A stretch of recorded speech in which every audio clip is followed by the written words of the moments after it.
Ustedes le dijeron a los venezolanos que había que irse, porque en Venezuela no se podía trabajar, no se podía vivir. Ustedes negociaron, ustedes explotaron a los migrantes, ustedes sacaron dinero de los migrantes porque le cobraban, de las organizaciones internacionales, de los gobiernos extranjeros, le sacaron dinero a empresarios para financiar todo este plan de la migración y ahora se desentendieron. Y todos los meten en una cárcel, los torturan, separan familias y ustedes no dicen nada. Y ahora regresan a Venezuela y tampoco dicen nada. Son una vergüenza, es una vergüenza. No se ha visto una clase política más arrodillada, más entregada, más lacaya y más criminal que esta derecha extremista venezolana, que por supuesto excluye a sectores que creo que sinceramente están celebrando hoy. A lo mejor no hacen mucha bulla porque yo sí creo que hay gente de oposición que celebra esto, que cree en los derechos, que cree en la humanidad, que cree en la reconciliación en Venezuela, pero a este sector extremista que está como las ratas escondido hoy, aquí o fuera de aquí, no importa cómo sea, es una vergüenza y hay que decirlo. No, y hay temas, sin duda este tema une a los venezolanos, más allá de las diferencias políticas. Así es, se manipuló los famosos caminantes que se fueron por los Andes, se montó en esa campaña grupos y bandas de trata de personas, de prostitución, de redes de trata de personas que fueron induciendo, fueron engañando a muchos venezolanos con este curso. Y había un hecho real, Julio, tú lo debes recordar y todos lo debemos recordar, es que efectivamente había una situación económica difícil que presionaba a mucha gente a buscar legítimamente una mejor vida. Y empezaron a hablar de un término, la crisis migratoria de Venezuela. Así es, y entonces empezó a inducir una crisis migratoria que ya en el 2017, cuando ellos decían en ese momento que había 4 millones, 5 millones de venezolanos, las propias Naciones Unidas, y vamos a traer aquí el número, Julio, las propias Naciones Unidas, este gráfico del 2017, la barra pequeña es la división de población de la ONU y la barra grande es la OIM, la Organización Internacional de Migrantes. Bueno, la división de población de la ONU decía que había 657.000 venezolanos fuera, cuando ellos decían 4 millones. Y la OIM ya decía 1.622.000 cuando ellos decían 4 millones de venezolanos. Y resulta que históricamente Venezuela tiene está en nuestro país más migrantes de otros países. Históricamente. Que nosotros en otras naciones. Históricamente. Está demostrado. Totalmente, y fíjate, nosotros aquí estábamos en ese momento en la Cancillería con la doctora Delcy Rodríguez, y mostrábamos este gráfico que también es de la ONU, lo que se llama el saldo migratorio. Es decir, el saldo migratorio es la relación entre las personas que entran o salen de qué países. Si tienes un saldo positivo, tienes un saldo negativo. Bueno, resulta que Venezuela tenía saldo positivo con Argentina, Brasil, Chile, Colombia, República Dominicana, Ecuador, Italia, Perú, Portugal y Uruguay. Es decir, entraban más ciudadanos, ahí es qué bueno que lo pudieron poner. Full pantalla ahí. Entraban más ciudadanos venezolanos. En el momento de la crisis migratoria, entraban más ciudadanos de todos esos países que los venezolanos que entraban en esos países. Entonces, se construyó una narrativa, se construyó una campaña con dinero, con organizaciones políticas, voluntad popular y primero justicia y luego 20 Venezuela juegan un papel fundamental en la articulación de esto. Funcionarios, lo quiero decir muy claramente, funcionarios, no estoy acusando a las organizaciones, pero funcionarios de ACNUR en Venezuela participaron en esa campaña, hicieron campaña. Yo recuerdo un trabajo de Madeleine García en la frontera entre Venezuela y Brasil, con unas carpas de ACNUR, decía, eso está lleno de venezolanos. Madeleine, como es de audaz, se logró colar en la carpa y no había ningún venezolano en esa carpa. Pues resulta que le decían, sobre todo a las etnias guarao, a las etnias indígenas de esa zona, que si ellos se declaraban perseguidos de Nicolás Maduro, le iban a dar trabajo, comida y casa en Brasil. ¿Qué pasó luego con la migración? Estamos hablando de los años para ir desnudando las cosas. Bueno, se atizó la migración. ¿Luego qué sucedió? Se convierte en un gran negocio. ¿Por qué? ¿Cómo? ¿Cuándo? Se convierte entonces, después que se tiene la matriz hecha, recuerda la campaña Angelina Jolie en Perú, es decir, todo un aparataje internacional para decir que los venezolanos estábamos invadiendo. Recuerda la famosa expresión de Julio Borges, somos una enfermedad, una peste que vamos a infectar a los países. Y luego empieza un negocio político un negocio criminal, ya te he dicho, de las redes de trata, pero también el negocio político de sacar dinero a costa de los migrantes venezolanos. Eso fue lo que hizo Iván Duque, fundamentalmente, los países del Grupo de Lima, que con la excusa de que tenían 2, 3, 4 millones, 5 millones de venezolanos, empezaron a recibir dinero que nunca les llegó a los venezolanos migrantes, nunca les llegaban. Es el caso de Carlos Vecchio, por ejemplo. Carlos Vecchio, Leopoldo López, Juan, ahí se monta todo ese... David Smolaski. Smolaski, que es una de las figuras clave, es el articulador con Estados Unidos, fundamentalmente para esta operación, es decir, son lo que el presidente ha llamado los coyotes, es decir, porque operan como unos coyotes, es decir... Negocio que todavía se mantiene. Así es. Y después eso, por cierto, con el gobierno de Biden se extiende. Y parte del problema viene porque esas redes de coyotes internacionales con apoyo político de la extrema derecha venezolana logró un nivel tal de organización de esa estructura para la migración ilegal, ofreciéndole a los venezolanos hasta llegar hasta un hotel en Nueva York que pagaba el gobierno federal de los Estados Unidos. O sea, le sacaban dinero al gobierno de Estados Unidos, le sacaban dinero a las organizaciones internacionales, le sacaban dinero a los famosos donantes. Y no le llegaba el dinero a los migrantes seguían a la buena de Dios. Cuando termina ese ciclo, empieza el otro ciclo que es el que estamos viendo. Bueno, ahora son un problema porque fracasamos.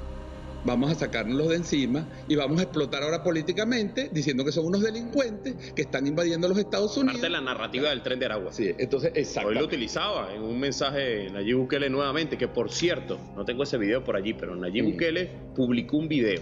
Ajá, de esos que hacen, parece un equipo de cinematografía que hace esos videos. Sí. Y en ese video, los venezolanos que salen allí, que han sido torturados, que han pasado por lo que han pasado, bueno, o algunas señas groseras hacen, otros le dan insulto a los mismos funcionarios que están ahí, porque yo escuché hace unos minutos, estaba también allí algunos de los migrantes dentro del avión, de los dos que llegaron el día de hoy, de los migrantes de El Salvador. Las historias son... se queda pequeño lo que uno conoció de los que regresaron. Las historias que hay en el campo de concentración esa, que hay que evidenciarlas una a una. Hay un muchacho, el viceministro, que decía hoy, por ejemplo, bueno, a nosotros nos obligaban a bañarnos y con eso tomarnos el agua. O sea, no le dan agua, sino era el propio baño de la persona. Uno tenía un impacto de bala en el oído, otro decía que lo torturaban y que le daban una paliza de desayuno, almuerzo y cena. La punta del iceberg de todo lo que se va a conocer en los próximos días. Y eso es lo que se está conociendo, que afortunadamente, gracias al presidente Maduro, se logró hoy traerlos a Venezuela, porque hay una investigación abierta en El Salvador y en Estados Unidos y en Europa sobre las desapariciones dentro del SECOP. Es decir, hay crímenes de lesa humanidad. Crímenes de lesa humanidad, ya más allá de la tortura, privación ilegítima de libertad, falta. Ahora bien, la comunidad internacional va a callar eso.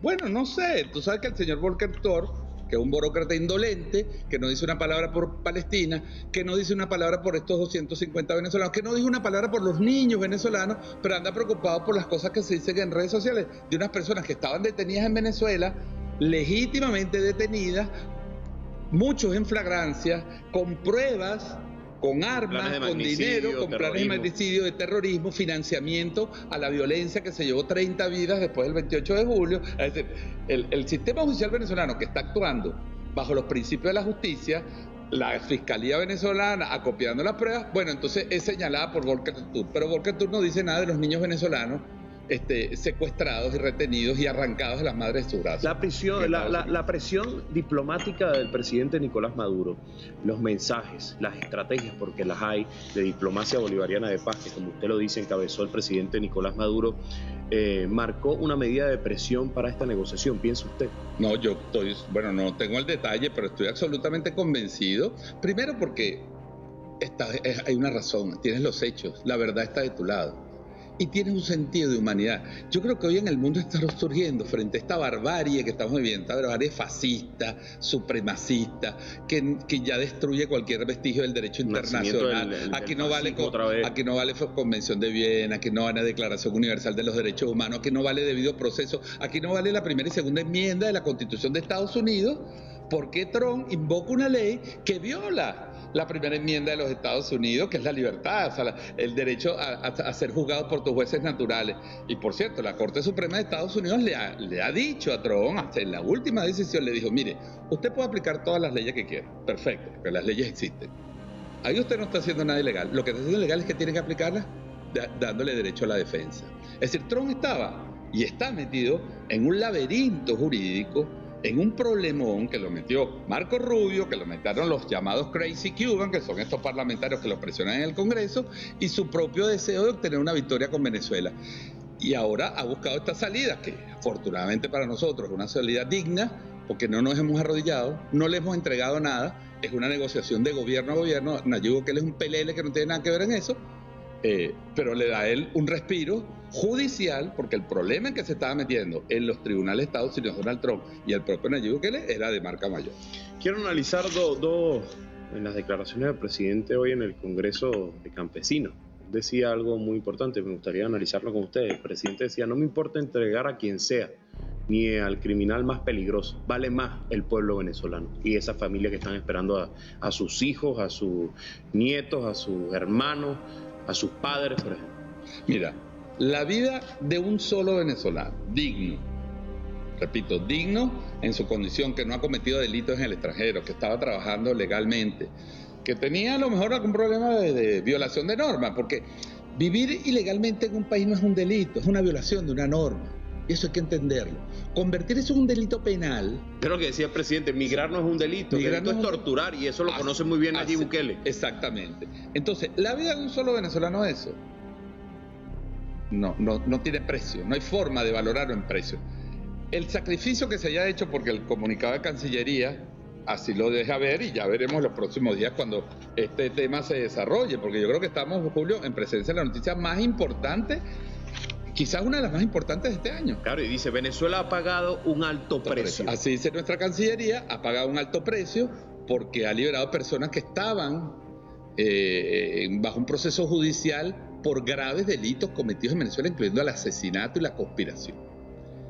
Pero, repito, no se puede sacrificar la vida de un inocente porque un delincuente sea apoyado por un gobierno extranjero. Así que esto tenemos que entenderlo, es lo que el presidente siempre dice en estas situaciones: cabeza fría, calma y cordura y visión estratégica de los problemas. Tenemos que ver esto más allá. Pero hoy, sin duda, y quiero tomar tu palabra, porque hay dos tuits aquí, uno de Nayib Bukele, pero sobre todo quiero referirme al de Marco Rubio, que bueno, él hace ver como que él lo logró. Lo logró. Marco Rubio ha sido derrotado, ha sido aplastado por este otro sector, que es el sector dialogante, que le ha demostrado que con Venezuela se va mejor hablando, porque hablando se entiende la gente. Y si eres gente, por lo menos debes darte la oportunidad de hablar. Pero yo quiero traer este documento también, que obviamente no se va a leer, pero sí lo quiero mostrar. Hay un detalle ahí, a ver si se puede observar. Porque este es dos memorándums firmados por el gobierno de Trump y el gobierno de Nayib Bukele en febrero de este año, donde acuerdan el traslado de los detenidos venezolanos. Es un documento que estaba clasificado y se desclasificó esta semana en Estados Unidos, porque ahí existe una ley que se llama la FOIA, la Ley de Acceso a la Información. Bueno, en estos memorandos, Trump le dice, Marco Rubio le dice a Nayib Bukele que quiere llevar 500 venezolanos. Y este le responde: no, 500 no, 300. Y negocian, y hablan de dinero, y hablan de pago. Estos son negociaciones, documentos oficiales del gobierno de El Salvador, firmados al final por ellos, donde hablan prácticamente del negocio de trata de venezolanos detenidos en los... Un gran negocio, ¿no? Lo que te digo, esta gente estaba metida en un problema, ahora se quiere sacar, Nayib Bukele saque ese tuit, no, que la tiranía, que yo lo logré y tal y qué sé yo. Que negocie. Que negocie. Bueno, él es el carcelero y él hace lo que hace Estados Unidos. En todo caso, lo importante es saber aquí, creo que el mensaje, lo decía hoy el ministro Diosdado Cabello, lo decía la doctora Cilia Flores, yo creo que aquí el problema es la humanidad. Es un mensaje de humanidad, una demostración del carácter humano de esta revolución, del carácter solidario, del carácter comprometido con los derechos de cada ciudadano de Venezuela. Repito, independientemente de la condición en que estés en otro país, eres ciudadano venezolano, tienes derecho y el Estado venezolano tiene que defender a todos los venezolanos dentro y fuera de nuestro país. Cuando uno ingresa a hacer por allí un briefing en las distintas redes sociales, por ejemplo, de distintos dirigentes y personajes de la oposición venezolana, no dicen nada. Hay un silencio sepulcral este día histórico para la República. Yo quería ver, antes de venir, yo dije, bueno, déjame ver qué está diciendo la oposición. No hay nada. No hay nada.